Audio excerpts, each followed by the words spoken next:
नमस्कार, आप सभी को स्वागत है हमारे चैनल पे। आज की वीडियो में हम बात करेंगे फैमिली लॉ की यूनिट नंबर 1 के बारे में, जो कि 4th सेमेस्टर का एक आपका टॉपिक है। तो यूनिट नंबर 1 अगर देखें तो क्या है, जॉइंट हिंदू फैमिली की बात करता है।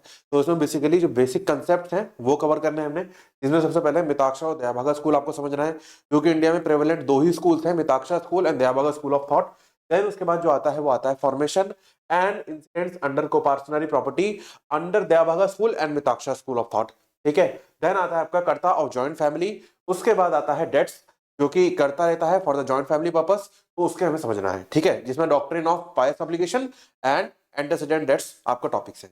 तो स्टार्ट करते हैं फर्स्ट टॉपिक से, दैट इज साक्षरा and Dayabhaga schools of thought. तो बेसिकली अगर हम बात करें, इन इंडिया दो स्कूल्स को फॉलो किया जाता है in case of Hindu law. ठीक है, तो ये दो स्कूल्स के नाम है Mitakshara school of thought and Dayabhaga school of thought.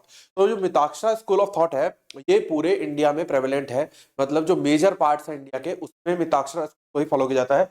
और जो दयाभागा स्कूल है वो कुछ स्टेट्स में फॉलो किया जाता है, जैसे वेस्ट बंगाल वगैरह। ठीक है, तो लिमिटेड स्टेट्स वेस्ट बंगाल असम में दयाभागा स्कूल को फॉलो किया जाता है, और जो मेजर लॉ फॉलो किया जाता है, मेजर प्रिंसिपल्स फॉलो किए जाते हैं, वो मिताक्षरा स्कूल के फॉलो किए जाते हैं इन ऑल ओवर इंडिया। ठीक है, तो इसको इंट्रोडक्शन पार्ट में देखें तो क्या है, joint family system is one of the most unique features of Hindu law. Obviously हमें पता ही है कि हिंदू फैमिली में जो हिंदू फैमिली का जो सिस्टम रहता है वो दो तरीके से रहता है, एक जॉइंट फैमिली, एक न्यूक्लियर फैमिली। ठीक है, तो न्यूक्लियर फैमिली एक अर्बन कंसेप्ट है, जो हमारा हिंदू लॉ जब डराइव हुआ था तब क्या था, जॉइंट फैमिली कल्चर था। ठीक है, देन उसके बाद it represents not just a social and cultural unite but also important legal institution regulating property, succession and inheritance among Hindus. ठीक है, तो जो फैमिली प्रॉपर्टी होती थी, जैसे सपोज दैट ग्रैंडफादर ने कोई प्रॉपर्टी परचेज करी, ठीक है, उसके बाद वो प्रॉपर्टी किसके पास आएगी, फादर के पास, देन सन के पास, देन सन के पास, एंड देन सन के सन के सन के पास। तो ये एक हायरार्की रहती थी पहले। ठीक है, तो ये हायरार्की कैसे फॉलो होती थी, बाय द नॉर्म्स। और नॉर्म्स कैसे बनते थे, according to the joint family property. उस तरीके से डिसाइड किया जाता था कि किसको कितनी कैसे प्रॉपर्टी क्या मिलेगी। ठीक है, तो इसमें क्या क्या आता है, regulating property, succession rights and inheritance, जो कि हिंदू कल्चर में फॉलो किया जाता है। ठीक है, देन उसके बाद आता है the two most important schools जो हैं वो क्या है, वो मिताक्षरा स्कूल है एंड दयाभागा स्कूल।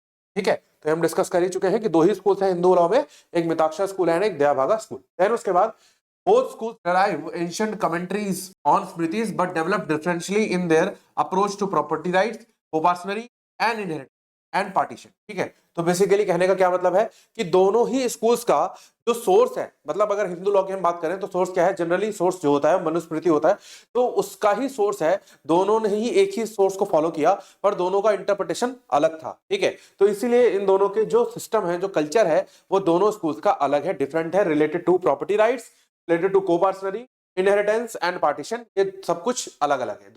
ठीक है, देन उसके बाद बात करें तो मिताक्षरा स्कूल जो है वो वाइड स्प्रेड है, ये हम डिस्कस कर ही चुके हैं। मिताक्षरा स्कूल जनरली इंडिया में फॉलो किया जाता है, और जो दयाभागा स्कूल है वो मेनली बंगाल एंड आसाम तक लिमिटेड है। ठीक है, देन उसके बाद आगे चलते हैं। तो सबसे पहले आप बात करते हैं ओरिजिन एंड अथॉरिटी। तो दोनों स्कूल्स को हम समझते हैं कि उन दोनों स्कूल्स की क्या ओरिजिन और क्या अथॉरिटी रही है। तो सबसे पहले मिताक्षरा स्कूल को डिस्कस करते हैं, बिकॉज में फॉलो किया जाता है, और जनरली जो जो आप लोग देख रहे होंगे वो भी मिताक्षरा स्कूल को ही फॉलो करते होंगे इन द फैमिली कल्चर। ठीक है, तो इसको समझते हैं।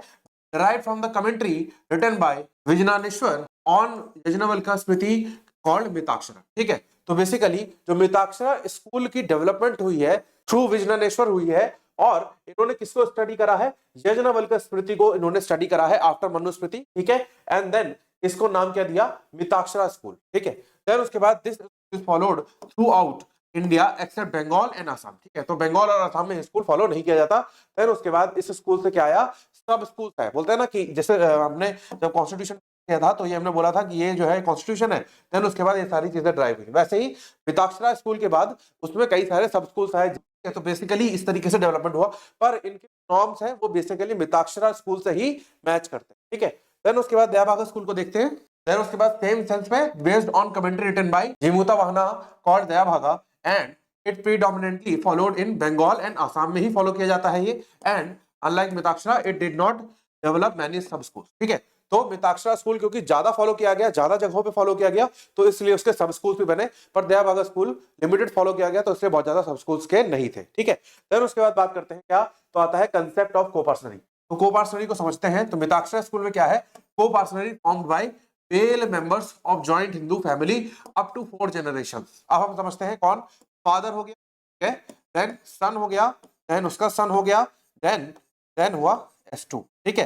तो बेसिकली ये जो 4 जनरेशन है ये बनाती है क्या, कोपार्सनरी, ठीक है।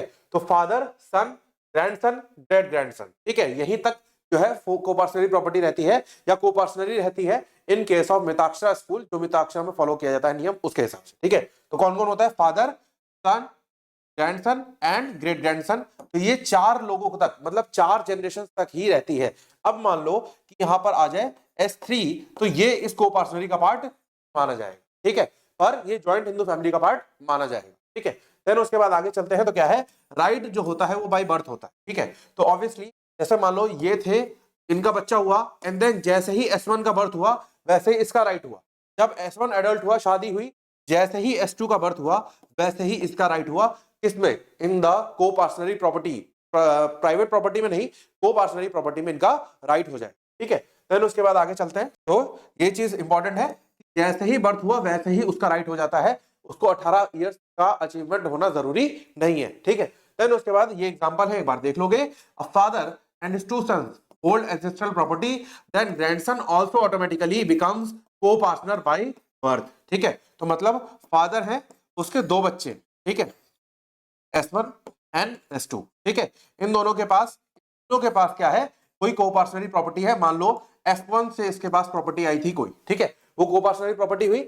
अब जैसे ही क्या हुआ, इसका मान लो एक बच्चा हो जाता है S3, तो ये S3 क्या होगा, इस कोपार्सनरी प्रॉपर्टी का हिस्सेदार हो जाएगा, जैसे ही बर्थ होगा वैसे ही, ठीक है। देन उसके बाद आ जाओ, तो क्या है, दयाभागा स्कूल, तो दयाभागा स्कूल को देखें तो coparcenary is formed only after death of father, ठीक है। तो दयाभागा स्कूल में क्या होगा, फादर है, सन है, ग्रैंडसन है एंड ग्रेट ग्रैंडसन है। हम सेम एग्जांपल ले लेते हैं, तो कोपार्सनरी तब बनेगी जब फादर की डेथ हो जाएगी। तो आप लोग याद रखोगे, जब भी कोई चीज टर्म ब्रैकेट में लिखी हुई हो तो मतलब क्या है, उस पर्सन की डेथ हो गई हो, ऐसा दिखाया जाता है इन द क्वेश्चन, ठीक है। देन उसके बाद, no right by birth, the son does not acquire right the property during father's lifetime, ठीक है। तो जब तक फादर साहब जिंदा है तब तक बच्चे को उसका कोई प्रॉपर्टी में इंटरेस्ट नहीं मिलेगा, ठीक है। देन उसके बाद, ownership is conferred only upon father's death, जब फादर की डेथ हो जाएगी तब ओनर कौन हो जाएगा, S, तब भी S1 ओनर नहीं होगा, ठीक है। देन उसके बाद एग्जांपल देख लो, if father is alive the son has no share in the ancestral property, rights arise only after his death, ठीक है। तो ये दयाभागा स्कूल का सिस्टम है। देन आगे चलते हैं, उसके बाद आता है क्या, नेचर ऑफ ओनरशिप। तो नेचर ऑफ ओनरशिप अगर देखें तो मिताक्षरा स्कूल में क्या है, ओनरशिप जो है वो कलेक्टिव है एंड कम्युनिटी, ठीक है। तो ऑब्वियसली ओनरशिप क्या होगा, एफ का सन हुआ S1 एंड सन हुआ S2, ठीक है। तो मान लो कोई कोपार्सनरी प्रॉपर्टी है जो F1 से आई है, ठीक है, तो उसके जो प्रॉपर्टी है, सपोज दैट P प्रॉपर्टी है, तो P प्रॉपर्टी के सारे ओनर्स होंगे, ठीक है। तो that is the collective ownership. Then उसके बाद आगे चलते हैं, copartner acquire right by birth, the property is owned jointly, ठीक है। तो जैसे ही बर्थ हुआ, विदाउट एनी डॉक्यूमेंट देने की इच्छा हो या ना हो, पर वो क्या होगा, वो कोपार्टनर माना जाएगा, और जैसे ही कोपार्टनर माना जाएगा तो प्रॉपर्टी क्या होगा, जॉइंटली ओन्ड मानी जाएगी, ठीक है। देन उसके बाद, no individual has absolute share until partition, तो जब तक पार्टीशन नहीं होता, मान लो कि प्रॉपर्टी है, सपोज दैट 2100 स्क्वायर फीट की प्रॉपर्टी है, उसके ये लोग क्या हो गए, ये जॉइंट ओनर हो गए, जॉइंट प्रॉपर्टी मान ली गई उनकी, और उनको जॉइंट ओनर मान लिया गया, पर इसका शेयर कितना है, इसका शेयर कितना है, इसका शेयर कितना है, ये हम एज्यूम करके चल रहे हैं बराबर है, पर जब तक पार्टीशन नहीं होगा तब तक एब्सोल्यूट शेयर डिसाइड नहीं होगा कि इसका कितना शेयर है, ठीक है। फिर उसके बाद आगे चलते हैं, तो दयाभागा को अगर देखें तो ऑनरशिप इज इंडिविजुअल, ऑब्वियसली हमने समझ लिया कि फादर की डेथ के बाद ही सन को मिलेगा, ठीक है। Rights arise only on death, each copartner has definite and ascertainable share which can be disposed of by will, ठीक है। तो जो कोपार्टनर होंगे, तो ऑब्वियसली जब डेथ हो जाएगी तो उनको उनका शेयर तो पता ही लग गया ना, जैसे सपोज दैट F है, ठीक है, F के बाद 1 है एंड S2 है, ठीक है। अब मान लो F की डेथ हुई, इनके पास एक प्रॉपर्टी थी P1, ठीक है। अब P1 जो है वो डिवाइड होगी कितना, P1 divide by 2 and P1 divide by 2, ठीक है। तो इतना इतना शेयर इन दोनों को मिल जाएगा, ऑब्वियसली इतना ही मिलेगा, ठीक है। देन उसके बाद अगर हम देखें तो अब क्या होगा कि इसकी जैसे ही डेथ हुई, फादर की जैसे ही डेथ होगी वैसे ही दोनों को प्रॉपर्टी मिल गई, ठीक है। अब क्योंकि यहाँ पे कोपार्टनरी में क्या है, जॉइंट प्रॉपर्टी नहीं है, इंडिविजुअल राइट्स है, तो तुरंत ही डिवीजन हो जाएगा, तुरंत ही शेयर्स असर्टेन हो जाएंगे।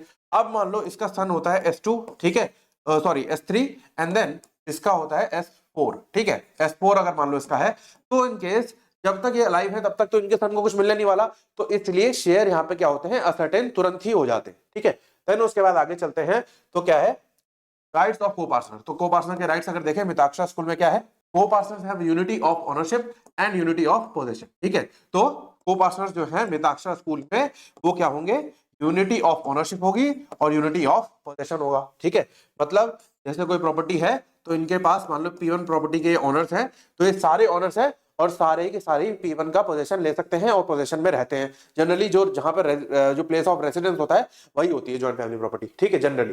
देन उसके बाद a co-partner can not alienate his undivided interest except under legal necessity और कंसेंट ऑफ द अदर्स। ठीक है, तो जो को-पार्टनर है मतलब मान लो S1 है या S2 है या सपोज दैट S1 है और उसके नीचे S2। ठीक है, तो ये लोग जो है ये अपने इंटरेस्ट को बेच नहीं सकते, ना विल कर सकते हैं, कुछ भी तरीके से डिवाइड जब तक नहीं होगा तब तक अपने इंटरेस्ट को किसी को दे नहीं सकते।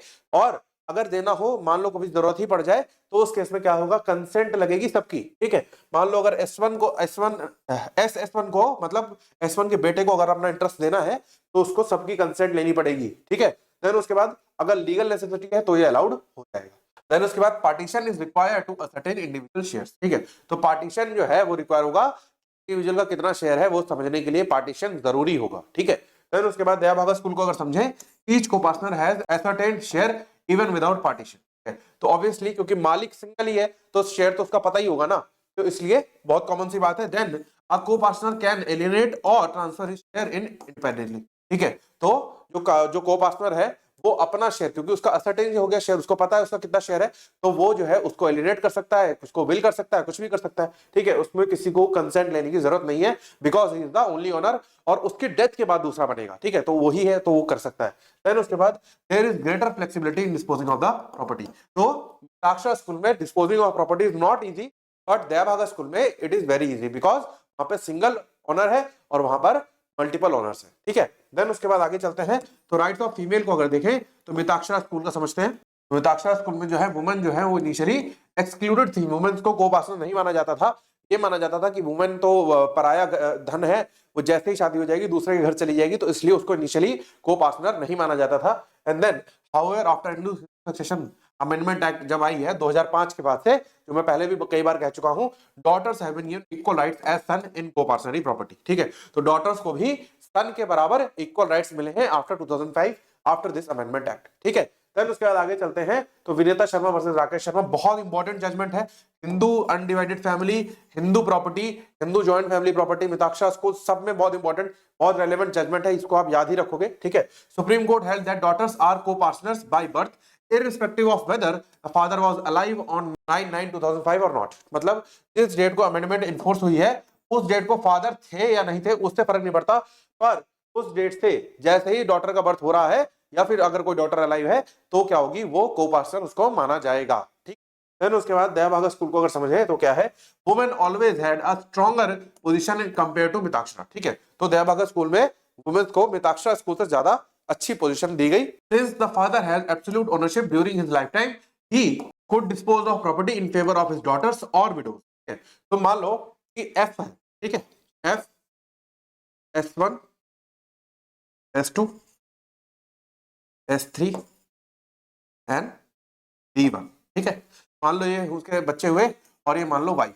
ठीक है, अब क्या हुआ, अब जो F है वो क्या है, वो इंडिविजुअल ऑनर है।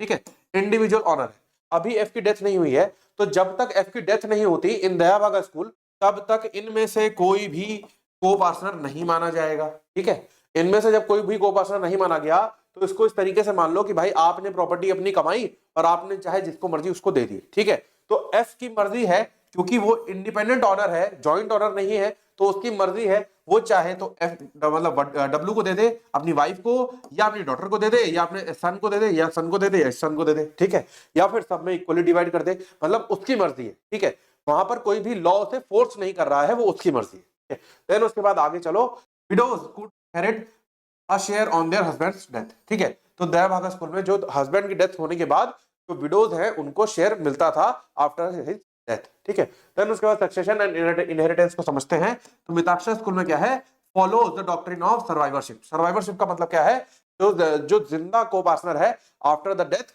उसको जो प्रॉपर्टी है वो पास ऑन हो जाएगी। फॉर एग्जांपल एफ इसका एक dot sun S1, sun S2 and sun S3, ठीक है। उसके बाद इसका एक son S1S, then S1SS and then S1SSS and then S1SSSS, ठीक है। यहां तक दिख रहा है आप लोगों को। तो इसमें क्या है, ये जो प्रॉपर्टी है ये यहां पे मान लो P एक प्रॉपर्टी थी, सपोज दैट P एक प्रॉपर्टी है जो फादर मतलब इन सब की ओनरशिप में है। अभी हमने डिस्कस करा कि जो ओनरशिप रहेगी वो किसकी रहेगी, को पार्टनर्स की रहती है। तो को पार्टनर्स हमेशा 4 जनरेशन तक होते हैं। तो जनरेशन 1, जनरेशन 2, ठीक है, जनरेशन 3, जनरेशन 4, तो यहां तक ये को पार्टनर्स माने जाएंगे, ठीक है, यहां तक ये माने जाएंगे। अब मान लो इन केस क्या हो, केस ये हो कि भाई साहब डिवीजन का टाइम आया और डिवीजन के टाइम पे जो टोटल मेंबर्स बने वो क्या बने, 1 2 3 4 और 5 और 6 लोग बने टोटल, ठीक है। तो प्रॉपर्टी का डिवीजन किस तरीके से होगा, हर किसी में एक हिस्सा आएगा तो प्रॉपर्टी को जो है वो डिवाइड बाय 6 कर दिया जाएगा, ठीक है। तो 1/6 शेयर इसका, 1/6 शेयर इसका, 1/6 1/6 1/6 1/6, ठीक है। पर क्या हो, मान लो इस पर्सन की हो जाए डेथ, ठीक है। अब ये पर्सन गया मर बेचारा, ठीक है। अब इसकी डेथ हो गई, प्रॉपर्टी मिलने से पहले इसका खेल खत्म हो गया। तो अब क्या होगा, सर्वाइवरशिप जो है लग जाएगा, मतलब जो को पार्टनर्स हैं वो उनके में ही डिवॉल्व हो जाएगी, रेदर देन अपने एयर्स को जाने के बजाय जो प्रॉपर्टी है वो सर्वाइवरशिप में चली जाएगी। मतलब अब हम समझाता हूं, इस केस में क्या होगा, अब टोटल कितने बचे, 6 पर्सन की डेथ होने के बाद ही बचे कितने, 5 लोग, ठीक है। तो अब प्रॉपर्टी का कितना हिस्सा होगा, 5, ठीक है। तो इस तरीके से डिवीजन होता है, इस तरीके का डिवीजन है मिताक्षरा स्कूल ऑफ लॉ में, ठीक है। फिर उसके बाद 2005 अमेंडमेंट में doctrine of survivorship has been largely abolished and inheritance follows the rule of succession under the Hindu Succession Act 1956, ठीक है। तो अब क्या है, अब ये सर्वाइवरशिप वाली डॉक्ट्रिन को खत्म कर दिया गया है थ्रू अमेंडमेंट एक्ट। अब क्या है, अब जो इसका 1/6 जो शेयर है, मतलब अब यही माना जाएगा कि 6 लोग ही थे, ठीक है। तो जो इसका 1/6 शेयर है वो डिवाइड हो जाएगा इन दोनों में। तो मतलब इन दोनों को कितना मिलेगा, 1/12 एंड 1/, ठीक है। तो जो P का प्रॉपर्टी जो टोटल प्रॉपर्टी थी उसका 1/12वां हिस्सा इन दोनों को मिल जाएगा, ठीक है। देन उसके बाद आगे चलते हैं। तो क्या है, दया भगत स्कूल को समझते हैं, follow the doctrine of succession rather than survivorship, ठीक है। तो सक्सेशन को फॉलो करते हैं ये, and property passes according to inheritance rules not survivorship, ठीक है। तो ये पहले से ही इनहेरिटेंस रूल्स को फॉलो करते हैं, सर्वाइवरशिप को फॉलो नहीं करते। And then generally similar with modern inheritance laws, ठीक है। तो आज की डेट में जो इनहेरिटेंस लॉज है, मतलब जो HSA अमेंडमेंट एक्ट आई है वो बेस्ड ऑन दयाभगा स्कूल सम, ऐसा कह सकते हैं, ठीक है। तो उसके बाद पार्टीशन को अगर देखें तो मिताक्षरा स्कूल में जो है वो हो सकता है थ्रू एनी ऑफ द को पार्टनर्स, जब चाहे तब वो पार्टीशन की डिमांड करके पार्टीशन करवा सकते हैं। And then shares become definite only after partition. तो शेयर जो है वो डिफाइन हो जाएंगे, जैसे ही पार्टीशन होगा वैसे ही हर को पार्टनर के शेयर उसको एग्जैक्टली पता लग जाएंगे। और जब शेयर्स पता लग जाते हैं तभी कोई भी को पार्टनर अपने शेयर को एलिनेट कर सकता है। देन उसके बाद एग्जांपल देख लो, a son can demand partition of ancestral property even while father is alive, ठीक है। तो फादर के जिंदा रहते भी सन जो है एंसेस्ट्रल प्रॉपर्टी का पार्टीशन डिमांड कर सकता है, ठीक है। देन उसके बाद दया भागा स्कूल को अगर समझे क्या है, partition occurs only after father's death, ठीक है। तो फादर की डेथ होने के बाद ही पार्टीशन होगा, ये तो हमें पता ही है। देन उसके बाद shares are already defined and countable, hence partition is easier, ठीक है। तो शेयर जो है वो पहले से ही डिफाइंड है, प्लस कैलकुलेट कर सकते हैं उसको, तो इसलिए पार्टीशन क्या है, इजी है। पर मिताक्षरा स्कूल में शेयर डिफाइंड नहीं है, जॉइंट प्रॉपर्टी है, इसलिए पार्टीशन थोड़ा सा मुश्किल है, कॉम्प्लिकेटेड, ठीक है। देन उसके बाद एलियनेशन ऑफ प्रॉपर्टी अगर देखें तो मिताक्षरा स्कूल में क्या है, alienation of joint property can be done with the consent of all co-partners for legal necessity like marriage expenses, debts, maintenance, etc, ठीक है। तो जब सभी को-पार्टनर की सहमति होगी तो जो है प्रॉपर्टी को एलियनेट किया जा सकता है, ठीक है। या फिर कोई लीगल नेसेसिटी आ गई हो जहां पर कर्ता जो है बेचारा मजबूरी में कोई प्रॉपर्टी को सेल करना पड़ रहा है, जैसे मैरिज के एक्सपेंसेस के लिए कोई कर्जा ले लिया फॉर गुड पर्पस, उसके लिए एंड मेंटेनेंस वगैरह के लिए सेल किया जा सकता है, ठीक है। देन उसके बाद दया भागा स्कूल में क्या है, ऑब्वियसली क्योंकि एक ही ओनर है, each co partner owns definite share and can alienate it without others consent. तो शेयर डेफिनेट है तो इसलिए दूसरी कंसेंट लेने की जरूरत नहीं है। फॉर एग्जांपल एफ के पास एक प्रॉपर्टी थी और एफ की हो गई डेथ, ठीक है। अब S1, S2 एंड S3 तीन लोगों के पास ये 1/3 हिस्से में आ गई, ठीक है, 1/3, 1/3 एंड 1/3, ठीक है, ऐसे आ गई। अब शेयर्स ऑलरेडी डिफाइंड है तो इसमें कोई भी ऐसा इशू नहीं है, ठीक है। देन उसके बाद केस लॉज अगर देखें तो ये केस लॉज आप देख लेना, जो वो वाला केस लॉ था पहले वाला, वो बहुत इंपॉर्टेंट केस लॉ, ठीक है। देन उसके बाद आगे चलते हैं, ठीक है। तो यहाँ पर ये केस लॉज की लिस्ट खत्म हो जाती है, ठीक है। कोई डाउट हो तो कमेंट सेक्शन में पूछ सकते हो। देन उसके बाद आगे चलते हैं तो क्या आता है मॉडर्न रेलेवेंस अगर समझे तो आज की डेट में अमेंडमेंट एक्ट जो आई है आफ्टर 2005 वो बहुत जरूरी थी। और जो अमेंडमेंट एक्ट है उससे क्या हुआ, उससे जो इन दोनों के बीच स्कूल के बीच में जो डिफरेंसेस थे, एक तरफ क्या चल रहा था पहले, एक तरफ सर्वाइवरशिप चल रही थी कि मतलब को पार्टनर्स का जिंदा रहना जरूरी है फॉर टेकिंग द शेयर, अगर वो मर गया तो उसका शेयर उसी को पार्टनर में डिवॉल्व हो जाएगा, उसकी वाइफ उसके बच्चों को कुछ नहीं मिलेगा। वो अब खत्म हो गया कल्चर, ठीक है। उससे क्या हुआ, उन दोनों के बीच में जो मेन डिफरेंस था वो यही था। तो उससे क्या हुआ, इन दोनों के डिफरेंसेस जो है मिताक्षरा स्कूल और दया भागा स्कूल के जो डिफरेंसेस हैं वो थोड़े नैरो हो गए। फिर उसके बाद however distinction regarding co-personality formation, alienation and partition remain important for academic study and practical application in proper disputes, ठीक है। तो ये चीज हमें समझ में आता है कि अगर कोई प्रॉपर्टी डिस्प्यूट है, अब मान लो कि प्रॉपर्टी डिस्प्यूट में अभी भी सोचते हैं ना कि हम लोग ये क्यों पढ़ रहे हैं, तो सबसे पहले आपको ये पता होना चाहिए कि कोई भी लॉ इवॉल्व हुआ तो कैसे इवॉल्व हुआ, ठीक है।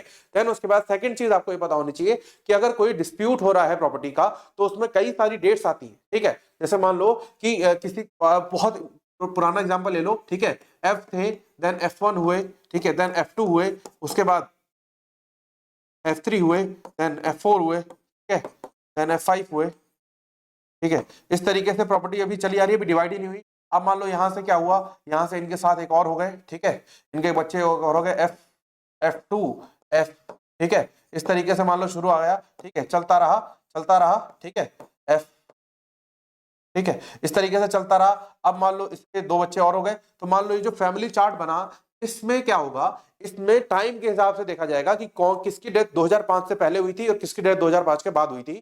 इस तरीके से पूरी कॉम्प्लिकेशन लगा करके चीजों को समझना होता है। तो इसीलिए दोनों कंसेप्ट पता होने जरूरी है कि किस टाइम तक सर्वाइवरशिप वाला कंसेप्ट चला था और किस टाइम तक सक्सेशन वाला, ठीक है। देन उसके बाद ये कंक्लूजन आ जाएगा इस टॉपिक का, इसको एक बार देख लोगे वीडियो पॉज करके, ताकि आप लोग बेटर कंक्लूजन फ्रेम कर सको इन द एग्जाम्स। देन उसके बाद आगे चलते हैं, तो यहाँ पर एक कंक्लूजन खत्म हो जाता है। और यहाँ पर कंक्लूजन खत्म होने का मतलब क्या है, हमारा first topic Mitakshara school and Dayabhaga school खत्म हो गया। अगर कोई डाउट हो तो कमेंट सेक्शन में पूछ लेना। अब आगे चलते हैं to the next topic, that is formation and incidents under co-parcenary property under Dayabhaga and Mitakshara school, ठीक है। तो इसको हम समझते हैं। तो इसका अगर इंट्रोडक्टरी पार्ट हम देखें क्या आता है, the co-parcenary is the cornerstone of the Hindu joint family property system, ठीक है। तो हमें बताइए, हम डिस्कस कर ही चुके हैं, ठीक है। तो बेसिकली अगर मैं आपको समझाऊं एक चीज कि को-पार्सनरी का मतलब क्या है, को-पार्सनरी का मतलब यह है कि मान लो F है, ठीक है, उसके पहले GF है, ग्रैंडफादर, ठीक है। देन उसके बाद F हुए, देन F1 के बाद S1 D1, ठीक है। उसके बाद हुए S1, ठीक है, देन S1 S, ठीक है। देन उसके बाद S1 S, then S1 S S1, ठीक है। देन उसके बाद की शादी हो गई मान लो, या चलो इसको डिसकंटिन्यू कर दो, ठीक है। तो ये हुआ, उसके बाद मान लो कि इनका भी डॉटर हुआ, इनकी डॉटर हुई S1 S, ठीक है। देन उसके बाद इनके जो है इनका सन हुआ S1 S, ठीक है। मान लो इस तरीके से क्रोनोलॉजी है।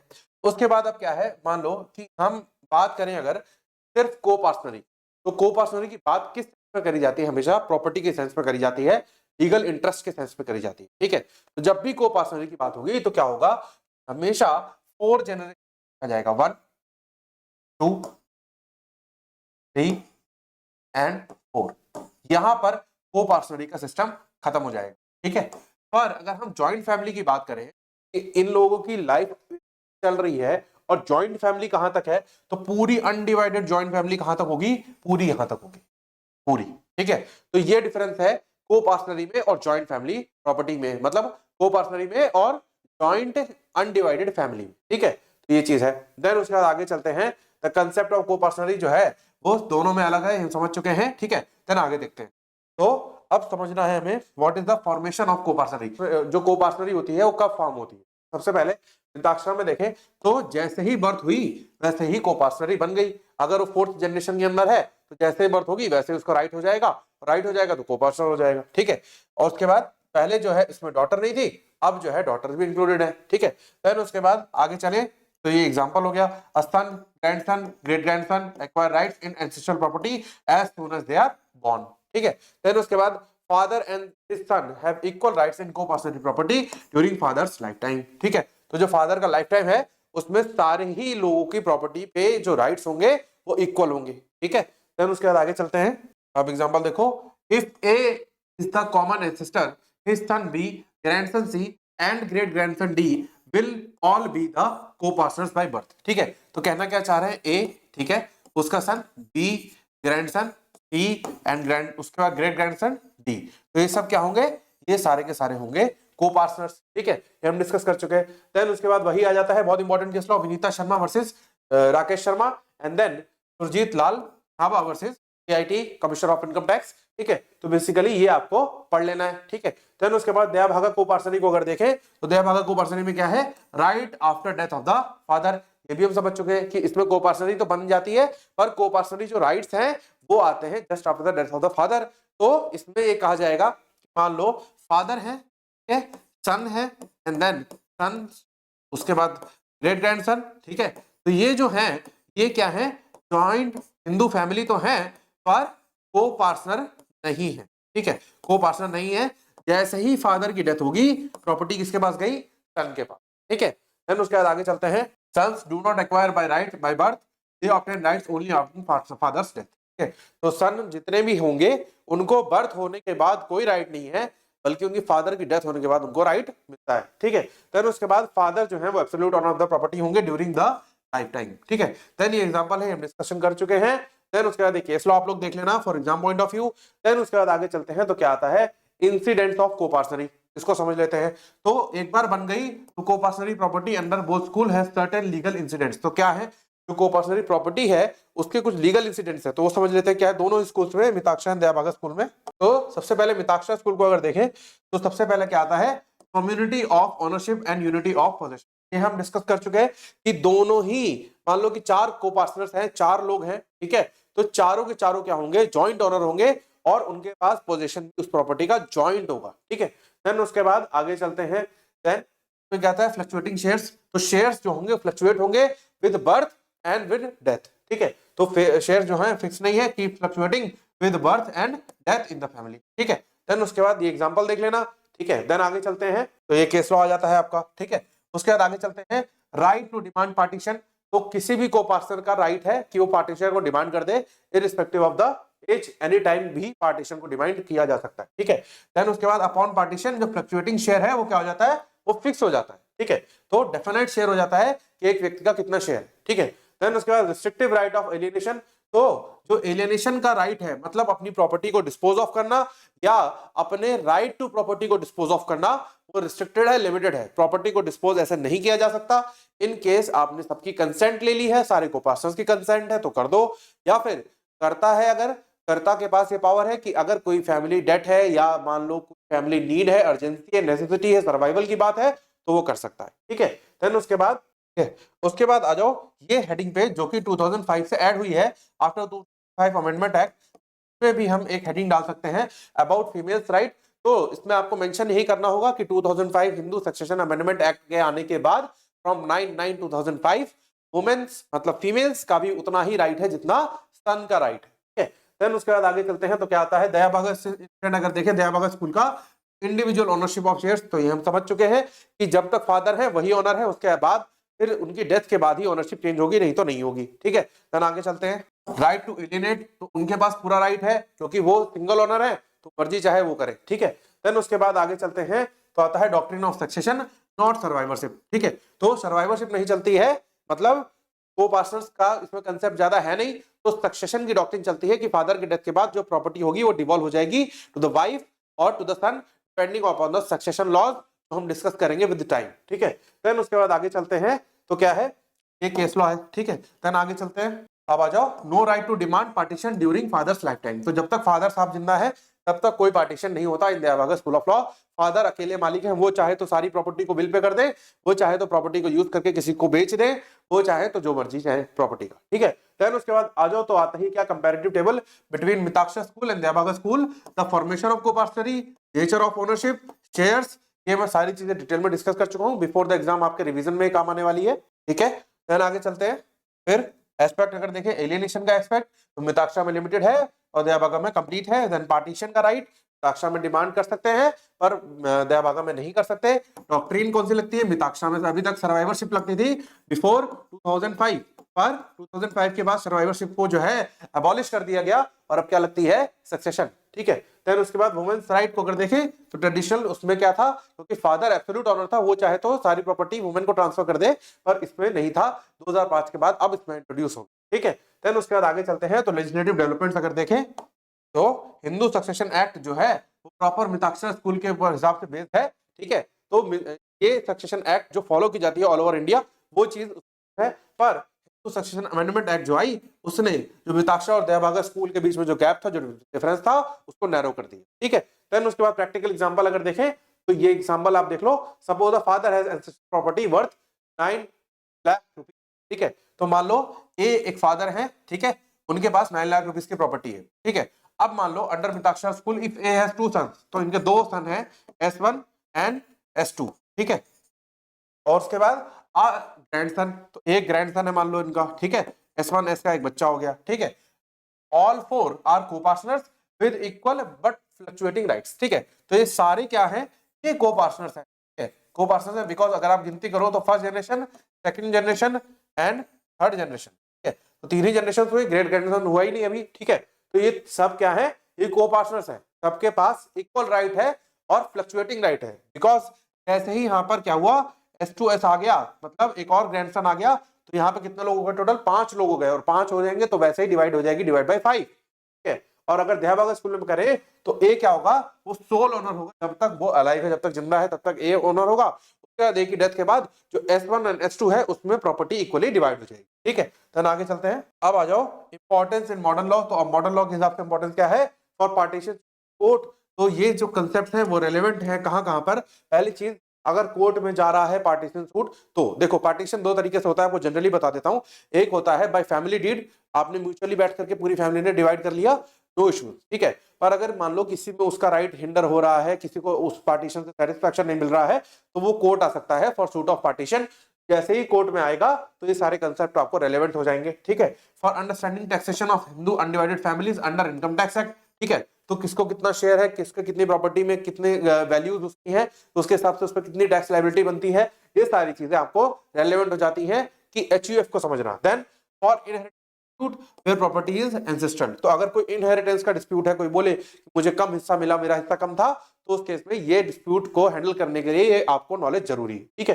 देन उसके बाद आ जाओ कंक्लूजन, तो कंक्लूजन ऑफ द टॉपिक यहाँ पे खत्म नहीं होता, यहाँ पर हमारा खत्म हो जाएगा, ठीक है। तो ये आप देख लेना। देन आगे चलते हैं तो नेक्स्ट टॉपिक दैट इज कर्ता of joint Hindu family, position, powers and privileges, ठीक है। तो अब आ जाओ कर्ता की बारी, मतलब कर्ता का मतलब क्या है, the senior most male head of the family, जो हम अभी तक समझते आए हैं कि male head of the family, पर यहां पर बात आ जाती है 2005 के बाद की। तो मतलब क्या है कि मेल और फीमेल दोनों को इक्वल राइट्स दे दिए 2005 के एक्ट ने, तो दोनों को इक्वल राइट्स होने का मतलब क्या है, द कर्ता कैन बी, ठीक है। देन उसके बाद अब देखें, द कर्ता is the head and manager of the family, ठीक है। तो जैसे आप कोई भी ऑर्गेनाइजेशन में आप वर्क करो तो वहां पर एक मैनेजर होता है ना, कि किस तरीके से काम करना है, किस तरीके से किसको इनपुट देना है, किस तरीकों को किस तरीके से वर्क वाइंड अप करना है, किस पर्सन को क्या काम करना है। तो इस तरीके से कर्ता का रोल रहता है in a joint family property या फिर जॉइंट फैमिली, ठीक है। तो karta is a unique feature of the Mitakshara system of coparcenary, तो it applies to Dayabhaga as well, ठीक है। तो दोनों ही में है, he occupies pivotal position in Hindu joint family because he trusted with management, control and representation of the family affairs, ठीक है। तो जो HUF का कंसेप्ट आप लोगों ने सुना होगा, जैसे आप लोगों ने कभी किसी अपने पेरेंट्स की ITR भरी हो तो आप लोगों को पता होगा कि उसमें 3 ऑप्शंस आते हैं, इंडिविजुअल, कंपनी या फिर HUF, ठीक है। तो HUF का एक स्पेशल कंसेप्ट है जिसमें जो कर्ता ऑफ द फैमिली है वो रिस्पॉन्सिबल होता है फॉर सारी चीजों के लिए, जैसे management of the family, control of the family business and representation of the family affairs के लिए कर्ता रिस्पॉन्सिबल होता है, ठीक है। Then his powers are extensive but they are accompanied by certain duties and liabilities, तो obviously great powers comes with great responsibilities, ठीक है। तो आपके पास पूरी पावर है अपनी प्रॉपर्टी को मैनेज करने का, अपनी एक्सटर्नल प्रॉपर्टी को मैनेज करने का, पर उसके साथ साथ कुछ जिम्मेदारियां हैं, कुछ ड्यूटीज है, ठीक है। देन उसके बाद traditionally only senior most male member became the karta, but in modern times after judicial interpretation even women can be karta, ठीक है, ऑफ हिंदू अनडिवाइडेड फैमिली। तो पहले क्या होता था, सिर्फ मेल मेंबर होता था, सीनियर मोस्ट मेल मेंबर, पर आज की डेट में क्या है, वुमेन भी हो सकती है कर्ता after 2005 amendment act and after the interpretation given by the जजेस, ठीक है। देन आगे चलते हैं, पोजीशन ऑफ कर्ता को अगर देखें तो पोजीशन क्या है, unique and sui generis, that is of its own kind, मतलब उसकी यूनिक पोजीशन है, मतलब सबसे ज्यादा डोमिनेंट पोजीशन है, उसके पास पूरी अथॉरिटी है कि वो फैमिली के बिजनेस को रेगुलेट कर सकता है, ठीक है। देन उसके बाद he is not a trustee और agent of the family but rather manager within the most sovereign powers over the joint family property, ठीक है। तो जॉइंट फैमिली जो प्रॉपर्टी होती है उस पर सोवरेन, मतलब उसके ऊपर कोई नहीं है, कर्ता का डिसीजन फाइनल, ठीक है, तो वो चीज होती है। देन ये उसके साथ साथ क्या होता है, कर्ता जो होता है वो कौन होता है, हेड ऑफ द फैमिली होता है, हम समझ चुके हैं, ठीक है। देन मैनेजर और ऑनर नहीं होता, बल्कि क्या है, मैनेजर है ऑफ द फैमिली।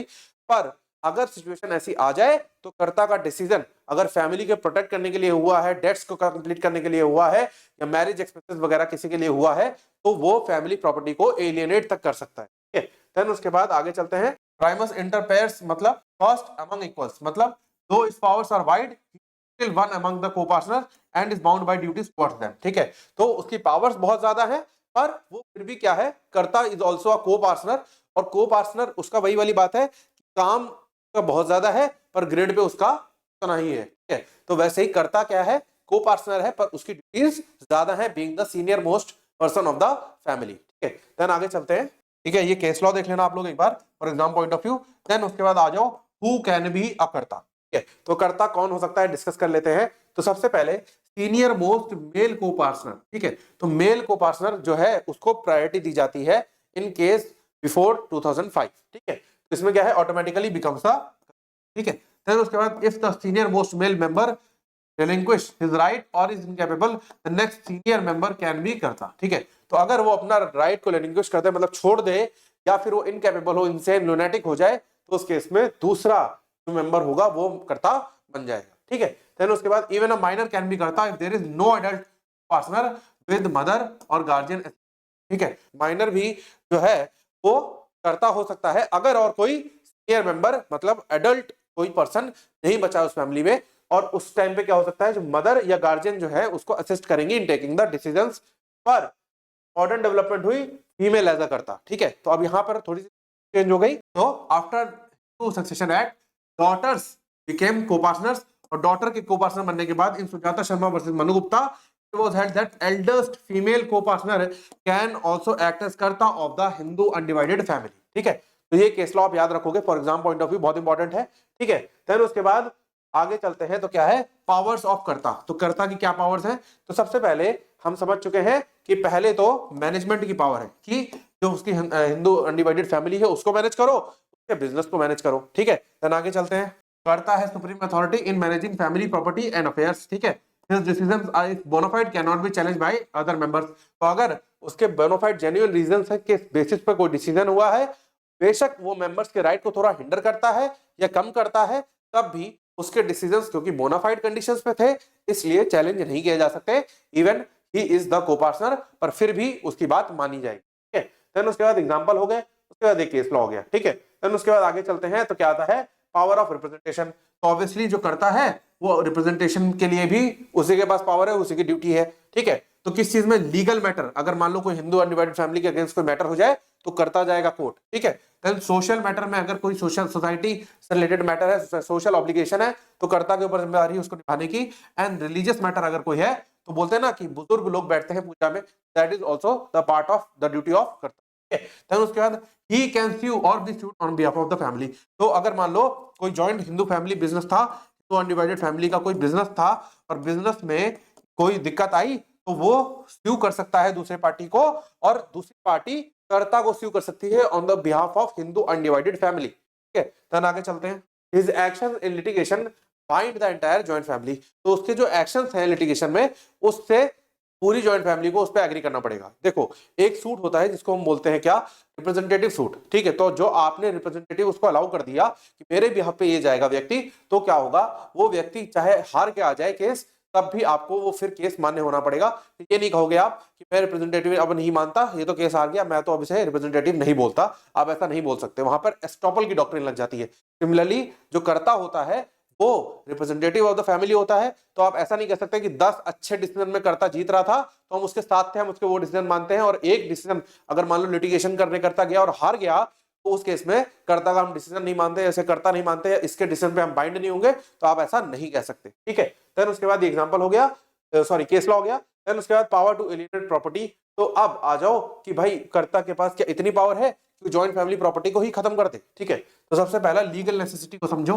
तो अगर लीगल नेसेसिटी है तब उस केस क्या होगा कि मैरिज एक्सपेंसेस, फैमिली डेट्स हैं, तो उस केस में अलाउड होगा, कर्ता जो है प्रॉपर्टी बेच सकता है, ठीक है। देन उसके बाद बेनिफिट ऑफ द स्टेट। अगर स्टेट का बेनिफिट है purchasing new land to increase family wealth. मान लो एक लैंड सिचुएटेड है एट प्लेस ए और एक लैंड सिचुएटेड है एट प्लेस, ठीक है। अब मान लो एक एडजेसेंट एक लैंड मिल रहा है और इन दोनों के बीच में जो दूरी है सपोज 500 किलोमीटर की है ऑफ द फैमिली, ठीक है। तो ये दोनों ही फैमिली के लैंड है, ठीक है। अब मान लो एक लैंड है जो प्लेस ए के पास ही मिल रहा है, जहां पर कर्ता को इरिगेशन इजी होगा, उतना डिस्टेंस कवर करके वहां पे मेंटेन नहीं हो पा रहा, तो उस केस में अगर इसको एलिनेट कर दे और यहां पर वो लैंड परचेज कर ले, तो बेनिफिट ऑफ द स्टेट उसको काउंट किया जाएगा, ठीक है। देन उसके बाद act of indispensable duty, that is funeral, religious rights etcetera. तो अगर मान लो कोई ऐसी ड्यूटी है जो कर्ता को करनी है, जैसे किसी को उपासना की डेथ हो जाए, फैमिली में किसी मेंबर की डेथ हो जाए, तो उस केस में जो कर्ता की ड्यूटी है, सोशल ड्यूटी, उसको ऑब्लिगेशन को पूरा करने के लिए ये सब चीजें को, लैंड को वो एलिनेट कर सकता है, यानी प्रॉपर्टी को एलिनेट कर सकता है, ठीक है। देन आगे चलते हैं। तो ये हमारी केस लॉ हो गया। उसके बाद आ जाओ, नेक्स्ट जो पावर आती है वो क्या आता है, पावर टू कॉन्ट्रैक्ट डेट। तो कर्जा ले सकता है ऑन जॉइंट फैमिली प्रॉपर्टी या ऑन जॉइंट फैमिली बिजनेस पे कर्जा ले सकता है। अब कर्जा लेने के लिए मतलब क्या है, इमोरल कर्जा नहीं होना चाहिए, ठीक है। जैसे मान लो कि एक पर्सन है जो एक इमोरल कैरेक्टर का पर्सन है, ठीक है। अब वो उस पर्सन, उस वुमेन को मेंटेन करने के लिए डेट ले लेता है। अब वो डेट क्या होगी, वो इमोरल डेट होगी और वो इसलिए जॉइंट फैमिली प्रॉपर्टी को मॉर्टिगेज नहीं कर सकता, ठीक है। तो ये चीजें हैं। देन उसके बाद आगे चलते हैं, तो डॉक्ट्रिन ऑफ पायस ऑब्लिगेशन, जो हम अभी डिटेल में डिस्कस करेंगे इन द लास्ट टॉपिक, जो हमारा डेट्स था, पायस ऑब्लिगेशन एंड एंटेसिडेंट्स डेट्स, ठीक है। तो उसमें हम डिस्कस करने वाले इसको। फिलहाल के लिए मैं आपको इतना बता देता हूं कि जो पायस ऑब्लिगेशन है, इसका मतलब क्या है कि फादर ने डेट लिया, फादर डेट को पूरा नहीं कर पाए, तो बच्चे पे बात आ गई कर्जा भरने की, ठीक है। अब बच्चा जो है वो कर्जा भरता था irrespective of the property achieved from the father. Father से कितनी प्रॉपर्टी मिली वो मैटर नहीं करता था, फादर की डेट मैटर करती थी, और बेशक तो अपनी सेल्फ एक्वायर्ड प्रॉपर्टी बेच के वो डेट पूरी करनी पड़े। ऐसी एक डॉक्ट्रिन पहले चलती थी जिसको पायस ऑब्लिगेशन कहता है, ठीक है। आज की डेट में एबॉलिश्ड है, ठीक है। देन आगे चलते हैं। फिर आता है power of income and expenditure. तो ऑब्वियसली उसके जो फैमिली की इनकम है और एक्सपेंसेस है उसको कंट्रोल करता है karta. And then power of partition. तो पार्टीशन की भी पावर है, only co partner can demand partition but karta decides the mode and manner of the partition, ठीक है। तो जो को पार्टनर्स हैं वो सिर्फ पार्टीशन को डिमांड कर सकते हैं, उनके पास राइट है डिमांड करने का, पर तरीके से होगा, किस मैनर में होगा, किस मोड में होगा, वो चीज कर्ता डिसाइड करता है, ठीक है। Can not deny partition but can manage it's execution, ठीक है। तो पार्टीशन को डिनाई नहीं करेगा पर उसके एग्जीक्यूशन को मैनेज कर सकता है, ठीक है। देन ये केस लॉ हो गया। उसके बाद आगे चलते हैं, पावर ओवर बिजनेस। तो बिजनेस को भी रेगुलेट करने की पावर है, फैमिली बिजनेस को रन करने की एंड एक्सक्लूसिवली उसको मैनेज करने की, मनी को बोरो करने की, कॉन्ट्रैक्ट को एंटर करने की, बाइंड द फैमिली, उससे सारी चीजें जो फैमिली जो है, को पार्टनर्स जो है वो बाइंड होंगे। देन उसके बाद आगे चलते हैं, ड्यूटीज ऑफ कर्ता। ड्यूटीज क्या है, अब ये तो पावर्स हो गई, अब ड्यूटीज पहले समझ लो। ड्यूटी का मतलब क्या है, ड्यूटी ऑफ केयर। तो सबका ध्यान रखना पड़ेगा, गुड फेथ और बेनिफिट ऑफ द फैमिली के लिए काम करना पड़ेगा, ठीक है। देन मेंटेन करना पड़ेगा सबको, he must maintain all co partners including widows, daughters and independents, ठीक है। तो अगर कोई डिपेंडेंट है उस फैमिली में या विडो है, कोई डॉटर है, तो सबको मेंटेन करने की जिम्मेदारी किसकी है, कर्ता की है। देन आगे चलते हैं, फिर कोई मैरिज हो रही है घर में तो उसके एक्सपेंसेस की जिम्मेदारी किसकी है, कर्ता की है। देन रिलीजियस ड्यूटीज अगर कोई है, जैसे एसेंशियल को रिलीजियस रिचुअल्स है, तो वो कर्ता को परफॉर्म करने हैं। देन अकाउंटेबिलिटी, अगर मान लो कोई भी दिक्कत आती है तो कर्ता जो है वो रिस्पॉन्सिबल है, वो अकाउंटेबल है टुवर्ड्स द को पार्टनर्स, ठीक है। देन उसके बाद आगे चलते हैं, तो ये केस लॉ आ जाता है। उसके बाद आगे चलते हैं तो आता है क्या, प्रिविलेजेस ऑफ कर्ता। तो कर्ता को क्या क्या प्रिविलेजेस, क्या क्या प्रोटेक्शंस मिली हुई हैं, ये देख लेते हैं। तो सबसे पहला क्या है, डिस्क्रिशनरी अथॉरिटी, मतलब कर्ता का जो डिसीजन है वो ही माना जाएगा और उसका जो डिसीजन है उसको चैलेंज कर सकते हो, पर इजी नहीं है उसके डिसीजन को चैलेंज करना। अगर कोई ऐसा ग्राउंड है जैसे इमोरल कंसेंट या एटसेट्रा इस टाइप का कुछ, वो चीज पे चैलेंज किया जा सकता है। देन लीगल प्रोटेक्शन, मतलब उसको ये माना जाता है, एक प्रिजम्पशन है कोर्ट में कि जो कर्ता की एक्टिविटी है वो for the benefit of the family है, ऐसा माना जाता है। ठीक है, देन उसके बाद एग्जम्पशन फ्रॉम अकाउंट, तो ट्रस्टीज का जैसे रोल होता है अकाउंट मेंटेन करना, he is not bound to render accounts regularly. ठीक है, तो रेगुलरली अकाउंट्स मेंटेन करना कर्ता की ड्यूटी नहीं है। Then control over members, family members का कंट्रोल है, he decides residence, maintenance and other personal matters. ठीक है, तो फैमिली मेंबर्स पे कर्ता का पूरा कंट्रोल होता है। देन उसके बाद आगे चलते हैं तो क्या आता है, मॉडर्न लीगल डेवलपमेंट्स। तो अब क्या है, विद स्टैट्यूटरी रिफॉर्म्स, तो अब पहले क्या था कर्ता का रोल और अब क्या है वो देख लेते हैं एक बार। मॉडर्न डेवलपमेंट्स में ये हम डिस्कस कर ही चुके हैं कि जब डॉटर्स नहीं है आज की डेट में वो कर्ता बन सकती है, Sujata Sharma case. Then alienation of property जो है वो स्क्रूटनाइज होती है आज की डेट में बहुत ज्यादा, बिकॉज ये देखा जाता है कि आज की डेट में किसी के मन में भी पर्सनल इंटरेस्ट आ सकता है और पर्सनल इंटरेस्ट के लिए तो कहीं कोई कर्ता अपनी प्रॉपर्टी को एलियनेट नहीं कर रहा, तो इसलिए ये चीज देखी जाती है। And then transparency and accountability have increase, तो अकाउंटेबिलिटी थोड़ी बढ़ गई है और ट्रांसपेरेंसी का एस्पेक्ट ज्यादा आ गया है, because everyone is aware about their rights. Then उसके बाद ये इनकम टैक्स लॉ का जो है नियम लिखा हुआ है, देख लेना आप लोग। देन उसके बाद कंक्लूजन ऑफ दिस टॉपिक। ठीक है, तो यहाँ पर ये टॉपिक जो है खत्म नहीं हुआ, इसके बाद कंक्लूजन खत्म होगा, तो यहाँ पर ये टॉपिक ओवर हो जाता है। ठीक है, अब चलते हैं नेक्स्ट टॉपिक, तो ये लास्ट टॉपिक पे आ जाओ, that is debts, doctrine of pious obligation and antecedent debts. ठीक है, तो यही डॉक्ट्रिन है जो मैं अभी आपसे कह रहा था कि हम डिटेल में डिस्कस करेंगे। ठीक है, अब आ जाओ इसके इंट्रोडक्टरी पार्ट पे। तो क्या होता है, फैमिली को रन करने के लिए, जैसे आप लोग जनरली भी देखते होगे आपके पेरेंट्स है घर में, तो फैमिली रन करने के लिए कुछ एसेंशियल नीड्स हैं, कुछ चीजें हैं जैसे हाउस है, व्हीकल है, ये सारी चीजें हैं, तो इन सब के लिए कभी कभार डेट्स लेना जरूरी हो जाता है। ठीक है, तो उस केस में जो कर्ता है वो वाइडर एस्पेक्ट पे आपको सोचना है। कर्ता जो है वो एक परिवार को चला रहा है, परिवार को चलाने का मतलब क्या है, एक दो इंडिविजुअल नहीं है, बहुत सारे लोग हैं, तो उन सबके लिए मेंटेनेंस के लिए, उनके रेगुलर अपडेट्स के लिए, उनकी चीजों को पूरी करने के लिए, मान लो कोई फैमिली बिजनेस है उसको अपग्रेड करने के लिए, कोई प्रॉपर्टी परचेज करने के लिए in the joint family name, तो वो सब चीजों के लिए कर्ता जो है वो जॉइंट फैमिली के लिए इंटरेस्ट के लिए लोन ले सकता है, दैट इज द डेट। ठीक है, तो debts incurred by head of the family, father और Karta, and their liability upon the sons and their members of the joint family from the significant branch of jurisprudence.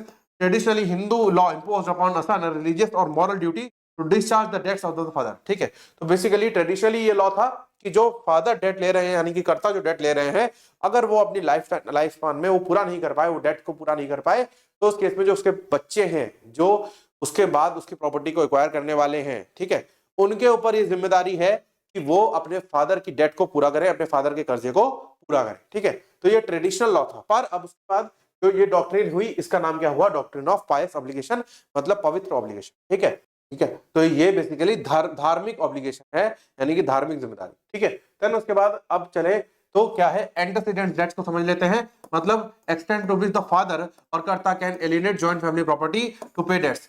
These doctrines are arose under Mitakshara school but were modified by statutory reforms such as Hindu succession act 1956। ठीक है, तो मेरे कहने का मतलब क्या है, मेरे कहने का मतलब यह है कि जो एंटेसिडेंट डेट्स का जो कंसेप्ट है वो सिर्फ इतना है कि भाई आप किस हद तक प्रॉपर्टी को एलिनेट कर सकते हो for the debts payment. Then उसके बाद आ जाओ तो डॉक्ट्रिन ऑफ पायस ऑब्लिगेशन क्या है, is the principle under Mitakshara school of law, मतलब क्या है इसका, it refers to religious duty of a son discharge his father's debts. ठीक है, तो ये हम समझ चुके हैं बहुत डिटेल में। The doctrine is founded in the belief that father's unpaid debt could prevent his soul from attaining salvation, that is moksha. ठीक है, तो हो सकता है कि ऐसा हो कि जो आपके फादर की अनपेड डेट है उनको मोक्ष ना देना, ऐसा माना जाता है। देन उसके बाद आगे चलते हैं, तो क्या माना जाता है उसको अगर छोड़ के हम लीगल पोजीशन पे आए तो वो क्या है वो समझ लेते हैं। The liability was not personal but attached to joint family property. ठीक है, तो सबसे पहले ये चीज होनी चाहिए कि कर्ता के पर्सनल मौज काटने के लिए जो डेट लिया गया वो चीज नहीं होनी चाहिए, बल्कि जॉइंट फैमिली के इंटरेस्ट के लिए जो लायबिलिटी होगी, जो डेट होगी, उसकी बात हो रही। ठीक है, देन उसके बाद sons obligation arose by birth as co partner, तो जैसे ही बर्थ होने के साथ साथ आप को पार्टनर बनते हो, आपके पास प्रॉपर्टी पे राइट आ जाता है, उस पे ओनरशिप आ जाती है, वैसे ही क्या होता है, जैसे ही बर्थ होती है आपके ऊपर ये जिम्मेदारी भी आ जाती है। ठीक है, देन उसके बाद the liability extended to grandsons and great grandsons under Mitakshara law. ठीक है, तो अगर सन की भी डेथ हो जाए तो ग्रेट ग्रैंडसन या ग्रैंडसन्स। ठीक है, देन उसके बाद एक्सेप्शंस अगर देखें तो क्या है, अव्यवहारिक, अव्यवहारिक का मतलब क्या है, इमोरल, जो कि कर्ता ने अपनी मर्जी से ली, अपनी उसके लिए, जैसे गैम्बलिंग, ड्रिंकिंग और अदर इमोरल पर्पस। तो इसलिए जो भी डेट्स ली वो चीज नहीं कवर होती in the doctrine of pious obligation. ठीक है, देन उसके बाद आगे चलते हैं। डेट्स कॉन्ट्रैक्टेड आफ्टर पार्टीशन, तो पार्टीशन हो गया, कर्ता ने पहले कोई डेट नहीं ली, पर कर्ता आफ्टर द पार्टीशन, जब पार्टीशन डिमांड कर लिया गया उसके बाद कर्ता ने डेट लिया। फॉर एग्जाम्पल मैं आपको एग्जाम्पल देता हूं कि एफ वॉज द कर्ता ऑफ द फैमिली। ठीक है, अब एफ के बाद एस, S1, देन एस, ठीक है, देन S1, ठीक। तो ये हो गया। अब मान लो कि इन्होंने फॉर एग्जांपल कि ये डेट ऑफ पार्टीशन हुआ 2005 का 5 सितंबर, ठीक है, 5 सितंबर को ये पार्टीशन हो गया। ठीक है, अब क्या हुआ, 2005 में 5 सितंबर को ये पार्टीशन कंप्लीट हो गया। अब जो कर्ता थे उन्होंने डेट कब लिया, उन्होंने डेट लिया 2010 में। ठीक है, तो क्या होगा, ये डेट जो है वो पायस ऑब्लिगेशन का पार्ट नहीं माना जाए। ठीक है, देन उसके बाद आगे चलें, personal loan without family benefit को भी पार्ट नहीं माना जाता, बेशक वो कितने अच्छे कॉज के लिए लिया हो। ठीक है, देन उसके बाद आगे चलते हैं, तो ये, देन उसके बाद केस लॉ आ जाता है। उसके बाद आगे चलते हैं, तो क्या है एक्सटेंट ऑफ लायबिलिटी, तो किस हद तक जो सन है वो लायबल है वो समझ लेते हैं। आज की डेट में जो डॉक्ट्रिन ऑफ पायस ऑब्लिगेशन है ये पूरी तरीके से लॉजिकल नहीं है, पर आज की डेट में जो सन की लायबिलिटी है वो सिर्फ इतनी है कि उसने जितनी वैल्यू की प्रॉपर्टी, एंसेस्ट्रल प्रॉपर्टी रिसीव करी, सिर्फ उतनी वैल्यू तक के लिए वो लायबल है। ठीक है, तो मतलब क्या है, father only the extent of ancestral property they inherited, not their self acquired property. ठीक है, तो मान लो फादर की डेथ थी 10 लाख रुपीस। ठीक है, अब फादर की डेथ के बाद जब आफ्टर पार्टीशन जो सन को प्रॉपर्टी मिली वो कितने की मिली, 5 लाख रुपीस की, तो अप टू 5 लाख रुपीस जो सन है वो लायबल होगा टू पे द डेट। ठीक है, तो मतलब जो रिमेनिंग 5 लाख होंगे वो अपनी प्रॉपर्टी, मतलब अपनी सेल्फ एक्वायर्ड प्रॉपर्टी को बेच के सन रीपे नहीं करेगा according to the current scenario of pious obligation. ठीक है, देन आगे चलते हैं। ये एग्जांपल हो गया क्या, father borrows rupees 1 lakh, sons are liable only if their ancestral property, their personal earnings are same. ठीक है, तो अगर कोई एंसेस्ट्रल प्रॉपर्टी है तो सिर्फ उतना ही सन जो है वो लायबल होगा, अदरवाइज उसकी पर्सनल जो अर्निंग है, जो पर्सनल प्रॉपर्टी है वो सेफ रहेगी। देन उसके बाद ये केस लॉ आ जाता है। ये केस लॉ आप देख लेना for exam point of view, इसमें से 2-3 केस लॉस पायस ऑब्लिगेशन में भी आपसे 12.5 मार्कर में पूछ ले, या मे भी आपसे 5 मार्कर्स में पूछ सकते हैं, तो इसलिए इंपॉर्टेंट टॉपिक है, इसलिए केस लॉस आप में कम से कम 12.5 मार्क्स के हिसाब से 2 से 3 केस लॉस तो मिनिमम आपको याद होने ही चाहिए। ठीक है, देन अब आ जाओ, तो जो हिंदू सक्सेशन अमेंडमेंट एक्ट है वो क्या कहता है, वो अब इस डॉक्ट्रिन को अबॉलिश करता है। ठीक है, तो अब ये सेक्शन नंबर मेंशन होगा यहाँ पर, section number 6 clause 4 of Hindu succession amendment act क्या कहता है, son, grandson and great grandson shall not be liable to discharge the debts contracted by the father, grandfather or great grandfather solely on the ground of pious obligation। ठीक है, तो सिर्फ pious obligation के ground पर वो liable नहीं होंगे। ठीक, however their debts incurred before 2005 remain enforceable under the old doctrine। ठीक है, तो अगर 2005 से पहले की कोई कर्जा है, कोई डेट है, तो पुराने नियम के हिसाब से, मतलब एंसेस्ट्रल प्रॉपर्टी है उसका को पोर्शन देना पड़ेगा। पर अब अगर क्या है, अब सोली इस ग्राउंड पे कि आपकी पायस ऑब्लिगेशन बनती है इसलिए आपको पे करना चाहिए, बेशक आपके एंसेस्ट्रल प्रॉपर्टी से आपको एक चवन्नी नहीं मिली, तो ऐसा नहीं हो। ठीक है, देन उसके बाद आगे चलते हैं, तो क्या आता है नेक्स्ट हमारा कंसेप्ट एंटेसिडेंट्स डेट का आता है। तो इसको हम समझ चुके हैं कि कितनी पावर है जॉइंट फैमिली प्रॉपर्टी को एलिनेट करने की फॉर डिस्चार्जिंग द डेट्स। इसका मीनिंग मतलब क्या है, सबसे पहले समझ लेते हैं। प्री एग्जिस्टिंग मतलब it must exist before the alienation is made. ठीक है, तो डेट्स जो है मतलब जो कर्जा है वो पहले से होना चाहिए, बिफोर द एलिनेशन, जब आप प्रॉपर्टी को एलिनेट कर रहे हो उससे पहले से कर्जा होना चाहिए। ठीक है, then independent of the transaction, तो ट्रांजैक्शन जो है, जो डेट है वो एलिनेशन की ट्रांजैक्शन से इंडिपेंडेंट होनी चाहिए। The debt should not occurred as a part of alienation itself. ठीक है, तो एलिनेशन जैसे मॉर्टगेज एक काइंड ऑफ एलिनेशन है, तो वो उससे डेट नहीं आनी चाहिए, बल्कि डेट पहले से एग्जिस्टिंग होनी चाहिए, और जो एलिनेशन अब हो रहा है, ठीक है, उससे इंडिपेंडेंट होनी चाहिए। देन उसके बाद एग्जांपल है, if father mortgage property to raise money to pay off an earlier loan, the earlier loan is antecedent debt। ठीक है, तो अब मान लो कि ए एक फादर है जिसने लोन लिया, पहला लोन वन इसको ऐसे मिल गया, अब लोन को रीपे करना दिक्कत हो गई, तो ए ने क्या करा, एक्स एक प्रॉपर्टी थी उसको एलिनेट करा। एलिनेट किस लिए करा, ताकि इस लोन को रीपे कर सके। तो ये वाला जो डेट है ये क्या है, एंटेसिडेंट डेट। ठीक है, फिर उसके बाद father's power of alienation, Mitakshara school के अंदर क्या है, स्पेशल पावर है to alienate joint family property.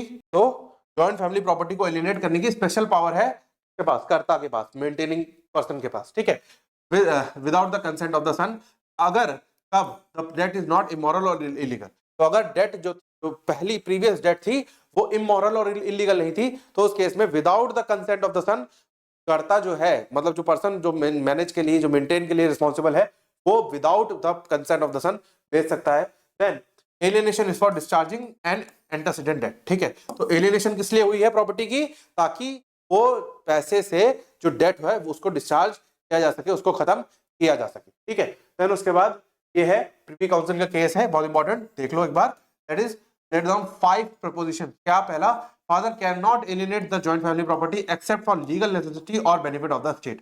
तो ये हम डिस्कस कर चुके हैं कि बेनिफिट ऑफ द स्टेट या लीगल नेसेसिटी होनी चाहिए, तब जाकर के कर्ता या फादर जो है वो एलिनेट कर सकते हैं प्रॉपर्टी। देन उसके बाद father can however sell or mortgage property to discharge antecedent debts not tainted with immorality, ठीक है, तो अगर कोई ऐसी एंटेसिडेंट डेट है जो कि इमोरलिटी से लिंक्ड नहीं है, तो उस केस में प्रॉपर्टी को मॉर्टगेज या सेल किया जा सकता है कि उस कर्जे से मुक्ति मिले। Then such debts are binding on son, तो अगर ऐसी कोई डेट है इस टाइप की, तो उस केस में वो डेट जो है वो बाइंडिंग है, और वो ट्रांजैक्शन ऑफ एलियनेशन वो भी बाइंडिंग है।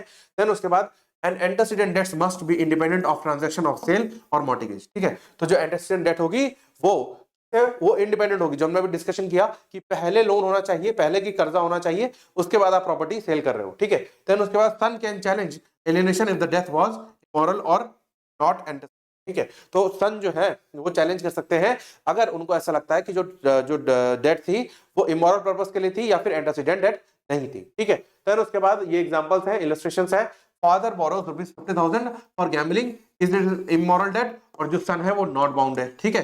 Then father borrows ₹50,000 for family maintenance and later mortgage property to repay, is an antecedent debt, और सन जो है वो बाउंड है। ये एग्जांपल देख लेना। देन आगे चलते हैं, तो ये आपके कुछ और इंपॉर्टेंट केस लॉज हैं, तो इसमें से एक दो केस लॉ आप देख लेना for exam point of view. Then उसके बाद आगे चलते हैं, तो पोजीशन अंडर दयाभागा स्कूल को समझ लेते हैं। तो दयाभागा जो स्कूल है वो does not recognise the doctrine of pious obligation, तो डॉक्ट्रिन ऑफ पायस ऑब्लिगेशन को रिकॉग्नाइज नहीं करता दयाभागा स्कूल, क्योंकि जो दयाभागा स्कूल है उसमें सन्स जो है उनके पास बाय बर्थ कोई राइट ही नहीं है, तो जब बाय बर्थ कोई राइट नहीं आ रहा तो फिर पायस ऑब्लिगेशन की बात की, ठीक है। देन उसके बाद आगे चलते हैं, तो मॉडर्न रेलेवेंस अगर देखें तो the abolition of doctrine 2005 has greatly changed the liability structure and today sons and daughters are not bound to discharge their father's debts unless they have explicitly agreed or inherited property after partition, ठीक है, तो जब तक property inherit नहीं होगी या उन्होंने agree ना किया हो, तब तक जो है सन और डॉटर जो है वो रिस्पॉन्सिबल नहीं है for repayment of father's debt, ठीक है। तो उसके बाद the concept of antecedent debts remains relevant in case of alienation disputes but courts interpret it strictly, ठीक है, तो कोर्ट्स का इंटरप्रिटेशन स्ट्रिक्ट है बिकॉज एक अननेसेसरी बर्डन है कि करे कोई और भरे कोई, ठीक है। देन आगे चलते हैं, तो ये क्या है, प्रैक्टिकल एग्जांपल है, देख लेते हैं। Suppose a father has ancestral property worth ₹10 lakh, he borrows 2 lakh, ठीक है, तो किस लिए बोरो करा, डॉटर की मैरिज के लिए, तो ये वैलिड डेट है और एलियनेशन जो है वो सन पे बाइंडिंग होगी, ये हमने समझा एंटेसिडेंट डेट से, ठीक है। देन अगर गैम्बलिंग के लिए लोन लिया था तो क्या है, वो इमोरल डेट है और ये सन पे बाउंड नहीं होगी, ठीक है। Then if mortgage the property to repay and earlier loan for medical expenses, the antecedent debt होगी और बाइंडिंग होगी ऑन द सन, ठीक है। तो बेसिकली इस तरीके से है, अब आप देख लो। देन आगे चलते हैं, तो ये आपका रहता है क्या, कंक्लूजन, तो कंक्लूजन को हम फिनिश कर देते हैं, ठीक है। तो यहाँ पर हमारा ये कंक्लूजन खत्म हो जाता है, तो इसी के साथ हमारा ये टॉपिक ओवर हो गया और ये टॉपिक के ओवर होने के साथ हमारी ये यूनिट खत्म हो गई, ठीक है। अब मिलते हैं जल्दी किसी और वीडियो में, किसी और यूनिट के साथ, किसी और सिलेबस में, ठीक है। Thank you for watching, stay tuned for further updates.